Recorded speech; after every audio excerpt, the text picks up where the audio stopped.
अनंत कोटि ब्रह्मांड नायक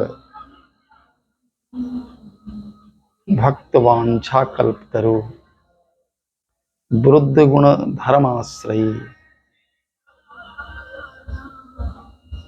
कर्तुम अकर्तुम अन्यथा कर्तुम समर्थ श्री सिया रघुनाथ जी की महती कृपा से आज के प्रेरक पुष्प कार्यक्रम में आप सभी श्रोताओं का हार्दिक स्वागत है। ईश्वर सत्य स्वरूप है। ईश्वर कल्याण स्वरूप है और ईश्वर सुंदराति सुंदर है। ये तीनों विशिष्टताएं ईश्वर में पाई जाती हैं। श्रीमद् भागवतकार भगवान व्यास नारायण ने श्रीमद् भागवत के प्रारंभ में, मध्य में और अंत में सत्य का मंगलाचरण किया और यह सिद्ध कर दिया कि भैया सत्य ही ईश्वर है। पहला श्लोक मध्य का और अंत का देवता स्तुति कर रहे हैं। गर्भस्तुति में सत्यव्रतम सत्यपरम त्रिसत्यम सत्यस्य योनिम निहतम च सत्ये सत्यस्य सत्यात् मृत सत्यनेत्रम सत्यात्मकं त्वां शरणं प्रपन्नाः सत्यव्रतम सत्यपरम त्रिसत्यम। ईश्वर सत्यव्रती है। सत्य उनके जीवन में प्रतिष्ठित है। सत्यव्रतम ईश्वर परम सत्य है। श्रीराम सत्य है, परम सत्य है ईश्वर। त्रिसत्य है ईश्वर। पहले भी सत्य था, आज भी है और भविष्य में भी रहेगा। त्रिसत्यम सत्यस्य योनिम, सत्य परमात्मा से ही प्रकट हुआ है। सत्य परमात्मा में निहित है। सत्य अमृत है। सत्य जीवन को निखारता है। उस सत्य स्वरूप परमात्मा के हम शरणापन्न हैं। सत्यात्मकं त्वां शरणं प्रपन्नाः। सारे देवता कह रहे हैं हम लोग प्रपन्न हैं, हम लोग आपकी शरणागति चाहते हैं। भय मुक्त होने के लिए, अपने कल्याण के लिए, मंगल के लिए हम सब आपकी शरण में हैं। ये मध्य में जब देवता स्तुति गर्भस्तुति कर रहे हैं और जब भागवत जी का प्रारंभ हुआ तो भगवान व्यास नारायण मंगलाचरण करते हुए कहते हैं, जन्माद्यस्य यतः अन्वयादितरतः चार्थे स्वभिज्ञः स्वराट् तेने ब्रह्म हृदयादि कवये मुह्यन्ति यत्सूर्यः तेजोवारिमृदाम् यथा विनिमयो यत्र त्रिसर्गो मृखा धामना स्वेन सदा निरस्तकुहकम् सत्यम परम धीमहि। हम सत्य स्वरूप परमात्मा का ध्यान करते हैं। सत्य से प्रारंभ किया, मध्य में सत्य, फिर उपसंहार में सत्य। इस तरह निर्दिष्ट किया कि सत्य ही श्रीमद् भागवत का प्रधान विषय है। श्री कृष्ण सत्य हैं, श्री राम सत्य हैं, इसको सिद्ध कर दिया। तो ईश्वर सत्य स्वरूप है। शिवम कल्याणम इति, भगवान शिव कल्याण के स्वरूप हैं। इसी तरह श्री राम कल्याण स्वरूप हैं, श्री कृष्ण कल्याण स्वरूप। और श्री राम सुंदराति सुंदर हैं। भगवान की छवि अत्यंत मनोहर है, जो सबको अपनी ओर खींचती है। जब अपने गुरुदेव के साथ श्री राम लक्ष्मण जनकपुर में पधारे तो जनकपुर में यह चर्चा का विषय बन गया। वर्णत छवि जहाँ तहाँ सब लोगू, आवासी देखी यहीं देखन जोगू। प्रत्येक चौराहे पर, प्रत्येक घर में एक ही चर्चा हो रही है कि गुरुजी के साथ जो दो राजकुमार आए हैं वे बहुत सुंदर, वैसी सुंदरता कहीं देखी नहीं जाती। सब लोग वर्णन कर रहे हैं कि उसका दर्शन सबको करना चाहिए। अवश्य देखियहीं देखन जो, देखने लायक स्वरूप है, इसलिए सबको देखना चाहिए। अत्यंत सुंदर स्वरूप है।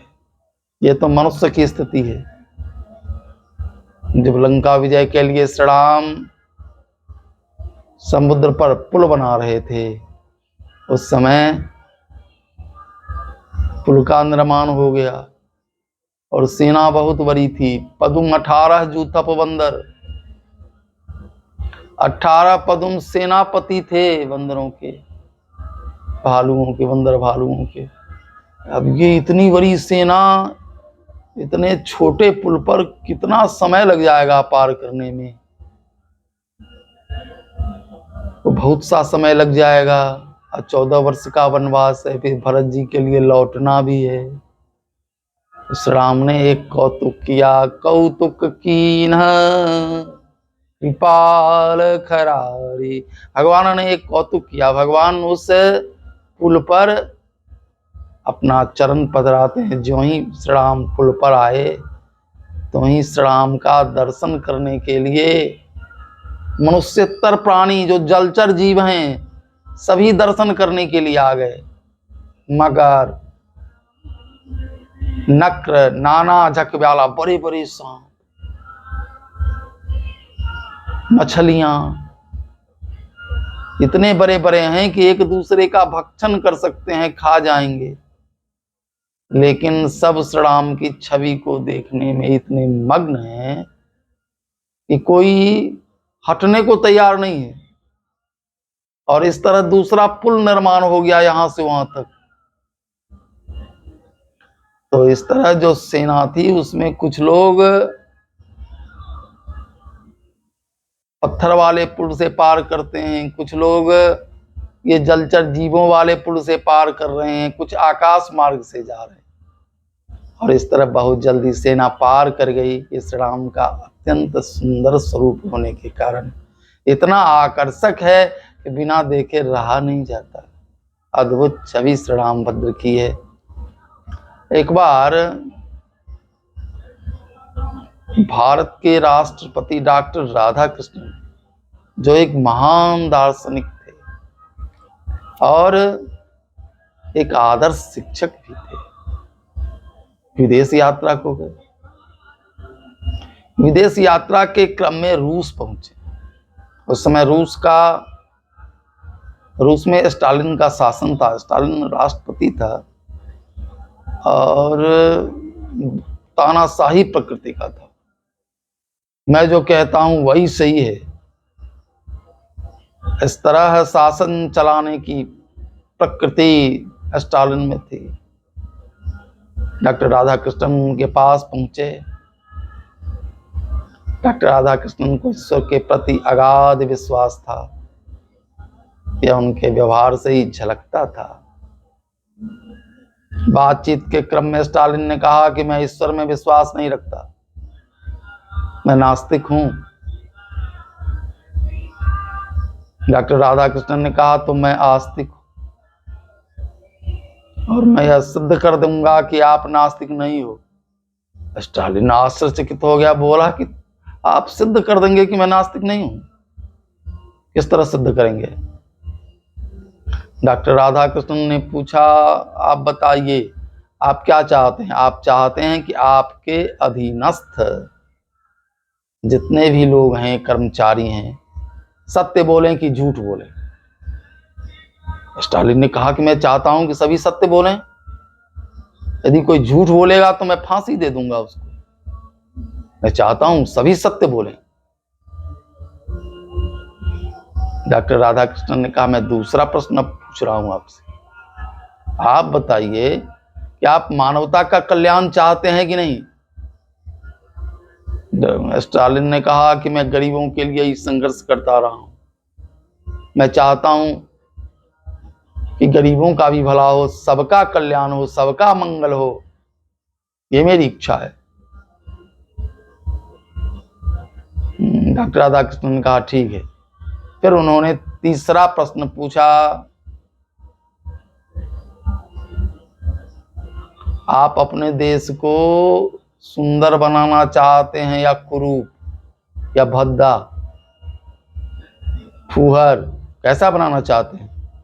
स्टालिन ने कहा कि मैं अपने देश को सुंदर नहीं, सुंदरतम बनाना चाहता हूं, सबसे सुंदर। ये हमारी इच्छा है, मैं सुंदरतम बनाने की इच्छा रखता हूं। तो डॉक्टर राधाकृष्णन ने कहा, इसका अर्थ है कि आप नास्तिक नहीं आस्तिक हैं, क्योंकि सत्यम शिवम और सुंदरम ही ईश्वर है, यही ईश्वर का स्वरूप है और यही भारतीय दर्शन है। स्टालिन में भारतीय दर्शन को जानने की रुचि जग गई, रुचि को जगा दिया उन्होंने, भूख जगा दी। स्टालिन ने बहुत साथ सत्संग डॉक्टर राधाकृष्णन के पास साथ किया और बाद में डॉक्टर राधाकृष्णन को विशेष रूप से अपने यहाँ बुलवाते और गीता पर डॉक्टर राधाकृष्णन का व्याख्यान होता, तत्व ज्ञान की बातें सुनते। इस तरह एक नास्तिक को अपने सद्विचारों से, अपने तर्क से डॉक्टर राधाकृष्णन ने आस्तिक बना दिया। यह सिद्ध करता है कि भगवद विश्वास युक्त प्राणी के साथ यदि आप रहेंगे तो आप में भी भगवद विश्वास उत्पन्न हो जाएगा, और भगवद विश्वास यदि जीवन में है और श्रद्धा है तो फिर वह जीवन